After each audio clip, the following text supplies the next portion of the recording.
കോതമംഗലത്ത് സ്ഥാനാർത്ഥി നിർണയത്തിന്റെ പേരിൽ കോൺഗ്രസിൽ പൊട്ടിത്തെറി. മുൻ ചെയർപേഴ്സൺ മഞ്ജു സിജു സ്വതന്ത്രയായി മത്സരിക്കാൻ ഒരുങ്ങുന്നു. മറ്റൊരു സിറ്റിംഗ് കൗൺസിലറും മത്സര രംഗത്തിറങ്ങുമെന്നാണ് സൂചന. മറ്റു ചില വാർഡുകളിലും കോൺഗ്രസിന്റെയും മറ്റ് ഘടകകക്ഷികളുടെയും ഭാരവാഹികളടക്കം പത്രിക സമർപ്പിച്ചേക്കും.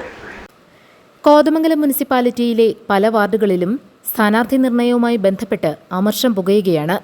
മുതിർന്ന നേതാക്കൾ ഉൾപ്പെടെ സീറ്റിനായി നടത്തിയ ശ്രമം പരാജയപ്പെട്ടിരുന്നു. ഇതോടെയാണ് വിവിധ വാർഡുകളിൽ വിമതർ രംഗത്തു വരാൻ സാഹചര്യമൊരുങ്ങിയത്. മുൻ ചെയർപേഴ്സൺ മഞ്ജു സിജുവാണ് സ്വതന്ത്ര സ്ഥാനാർത്ഥിത്വം പ്രഖ്യാപിച്ചിട്ടുള്ളവരിൽ പ്രമുഖ. 23-ാം വാർഡിൽ മത്സരിക്കാനാണ് ഇവർ ഒരുങ്ങുന്നത്. സിറ്റിംഗ് കൗൺസിലറും മുൻ ചെയർമാനും കോൺഗ്രസ് നേതാവുമായ അഡ്വക്കേറ്റ് സിജു എബ്രഹാമിന്റെ ഭാര്യ കൂടിയാണ് മഞ്ജു. ഇവർ ഇത്തവണ സീറ്റ് ആവശ്യപ്പെട്ടിരുന്നെങ്കിലും അനുവദിച്ചു കിട്ടിയിരുന്നില്ല.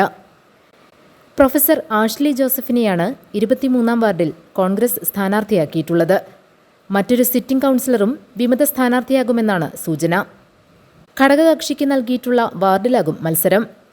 മറ്റു ചില വാർഡുകളിലും UDFന് വിമത ഭീഷണിയുണ്ട്.